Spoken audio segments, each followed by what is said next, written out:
forget to subscribe to our channel and click on the bell icon to be notified of future episodes. Okay, slow it down.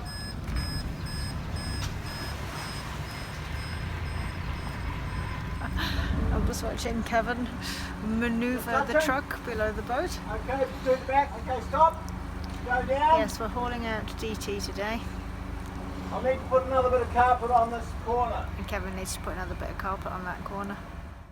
So with Double Trouble safely out of the water and parked on the hardstand, it was time to get started on the ever-expanding list of boat jobs.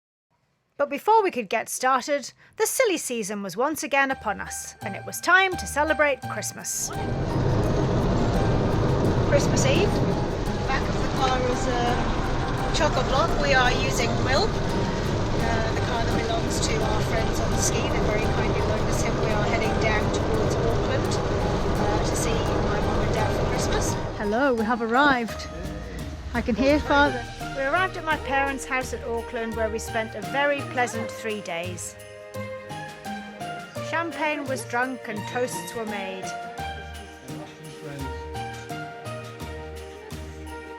We ate lots of delicious meals together and we laughed a lot. The 3 days absolutely flew by. Before we knew it, it was time to head back north. We left my parents' place about an hour ago. Yeah, it was now. And we've done approximately 7 kilometres. I don't know how far we've gone. Not very far. The traffic is a shocker. Well, we finally made it back to DT after an epic, almost 4-hour journey from Auckland to Whangarei, which was quite spectacular, wasn't it? Yes. Anyway, time for a wine, I think. Yeah. Now we were back on board, there were no more excuses. It was time to begin the boat jobs. The first job was for us to empty the anchor locker in preparation for our new chain and windlass to be installed. So we have emptied the chains and all the rubbish out of our anchor locker, and I am now going to get the water blaster and give it a good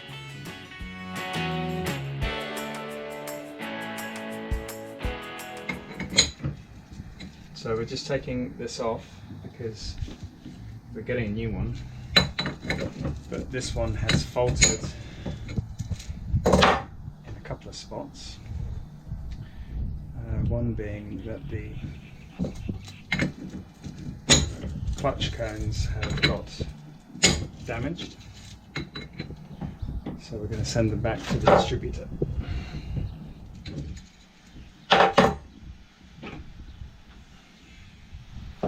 So that's one of the clutch cones, but it's okay. And the one that has a problem, this clutch cone here, is the one that's faulted. Yeah, they want to see it because this is meant to be flat on the top, and it isn't. So, don't know what's caused that to change shape.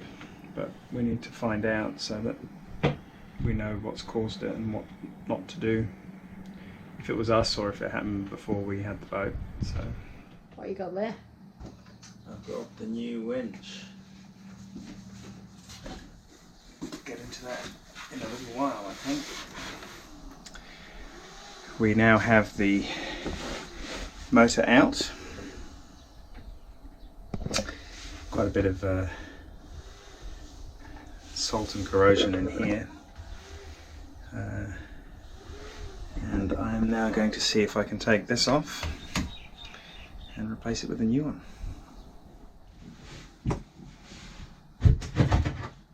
Well, that came out quite easy, so I'm going to give this all a good clean down and then get the new one. What are you doing, Bobbity? Well, I'm just putting some grease around my shaft. That's what she said. Well, I'm just putting some Tef gel because there's a stainless shaft through here, and then there's a copper thing through the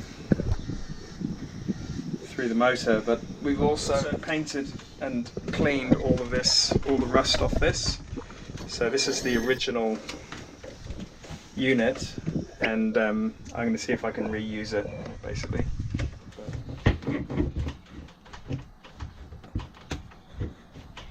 Does that feel like it's in the right spot?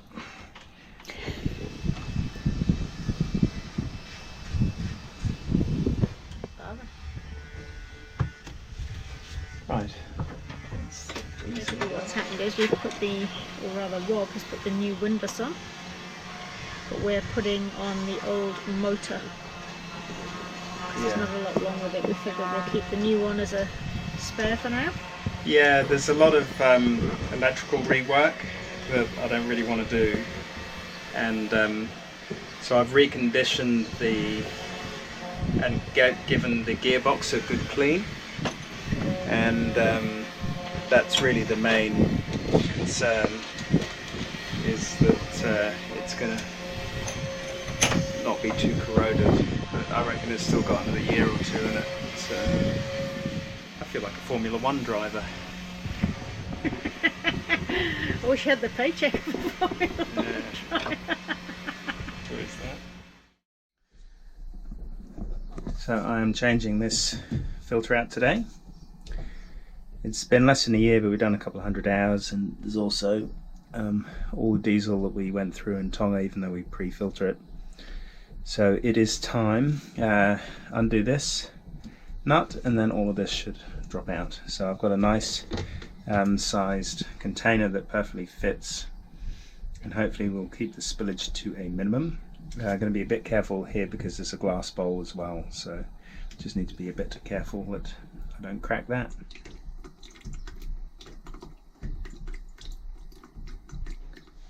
Okay, so the filters are out.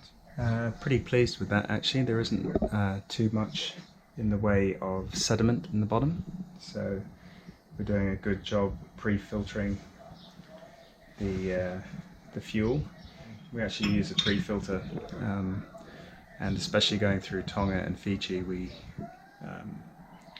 hand fill using the jerry can, so we haven't actually had that many fills from actual Bowsers. So yeah, looks pretty good. Oh, Happy New Year, by the way. Happy New Year. I'm celebrating. celebrating. It is the first, obviously it's the 1st of January. With a coconut. I can't believe I'm destroyed. The yearning for coconut was so bad, we actually had to pay for, in money, a Tongan coconut. A Tongan coconut. We've spent 6 months picking these off the beaches. We got so used to having them in our diet. We spoiled ourselves. How much was it? $3.50. $3.50. Think of the money we've saved while we've been in Tonga and Fiji. Our friends Rachel and Ellis had loaned us an electric buffer, so while Rob set about the onerous task of cutting and polishing, I was kept busy sanding the props, ready for the prop speed to be applied the following week.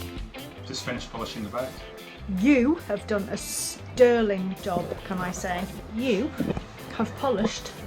It's taken 3 days. The entire, well, all the shiny bits basically. All the top sides, all the sides, both sides, through the tunnel a little bit. Thank God for no rain. Yeah, it's been good. One of our jobs was to replace our anchor chain. We had originally been going to haul out of Marsden Cove Marina, so the chain had been delivered there. Obviously, we were now at Norsand, so we had to get the chain from A to B.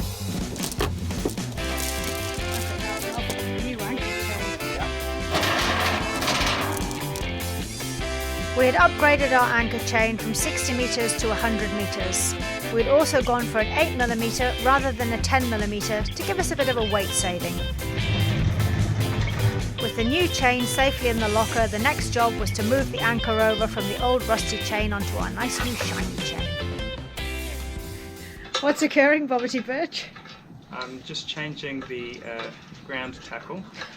So this is our old rusty chain and a super rusty sort of shackle that just doesn't really work, to be honest, so that just keeps jamming up. So I've changed it for one of these so that we can get some movement, and then I've also got a swivel that will take it from the 12mm or this side to the chain properly, and this is all rated at about 2 tons, so it's all good. I've just offered these all up to make sure that they all fit, and now I'm going to put some Loctite on them. Thread locker, 243, medium strength.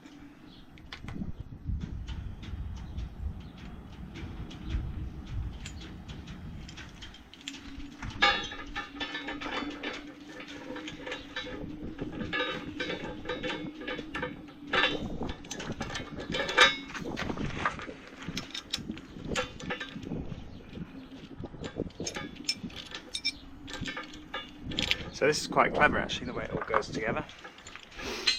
So that spins, and you can lock it in like that.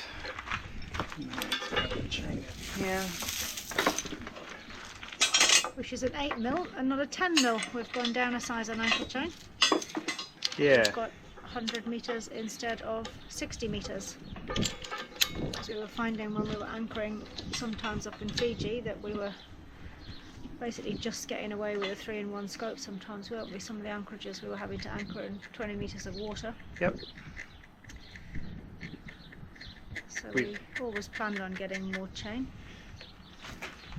And now we have. We have, and we've done a bit of research. It's a weight saving in the anchor locker, but it's also, we've sized our anchor accordingly as well, and all our ground tackle, and we've also done a number of calculations on windage and how much pull there is actually on the whole system. This is actually a G40 chain, so it's stronger. It's only a couple of 100 kilos working load less than 10mm, but it's just a big weight saving, so we'll see how it goes. We do have a 33 We have, kg yeah, anchor. this is that big boy there. It used to be this one, which is a 20 kilo. Look at the difference in size. Eh? So, that's our spare anchor now. Yeah, we are ready to lift.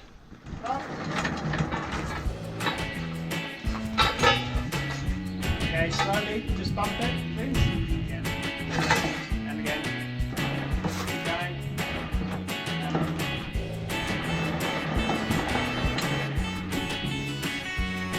Throw that.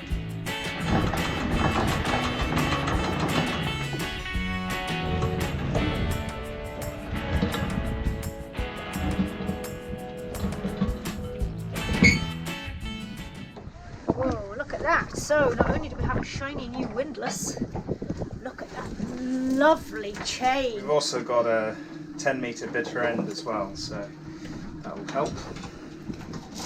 That 100 meters is taking up, Less room than the... well, it's about the same as a 60, so it's a good deal. And we've got a posh new chain counter that's going to go on. Yeah, I need to install that. So we don't have to have any more rope marks on the chain. Yeah, I was thinking about that. I think we still should Belt and braces, do you keep think? the analog The analog styling. version. Right, that'll do for now. Jobs are good. Thank you, Joe. Lovely work, Mr. Birch. Lovely work. It is really quite comfy in here. Do you want to sleep in there tonight? Put the lid down if you like. No, I'm good. Good. Remember that hatch that I broke in the last episode? Well, it turns out that they have a bit of a reputation for becoming very brittle. That's my excuse. Anyway, we had to buy a new one, but it's all good now. What are you doing with that? I'm going to spray because we've got 1,000,001 little fruit flies everywhere. And we've also found a cockroach, so I'm hoping we haven't got a family of cockroaches when we get back, which we're highly likely to have, but I can't worry about that now because we're leaving. Where are we off to? Well, first of all, we're going down to Milford, spend the night with my parents, and then tomorrow we're going to the airport, so we're going diving. Very nice. 10 days on a liveaboard. Yeah. Monday the 7th of January. Yeah. We're in the car, and where are we headed? To the airport. Yay! We are off to Indonesia. Look out. Look out, Indo. Here we come. The dive gear's in the back. We're heading off to fly out of Auckland to Denpasar, then Denpasar to Jakarta, then Jakarta to Sorong. We'll get there eventually. For 10 days of diving aboard another boat. It's very exciting. So having arrived safely at the airport, we checked in the huge amount of bags necessary to accommodate all of our dive gear and boarded the first of 3 flights that will see us arriving some 30 hours later in Sorong, West Papua. Here we would join the Indonesian Siren for 10 days of diving in some of Raja Ampat's finest waters.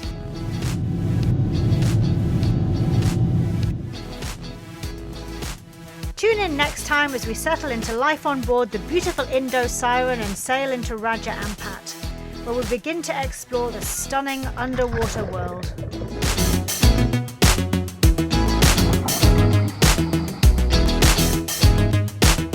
Thank you so much for watching. If you're enjoying our videos, then please subscribe to our channel. Give us a thumbs up and leave a comment below.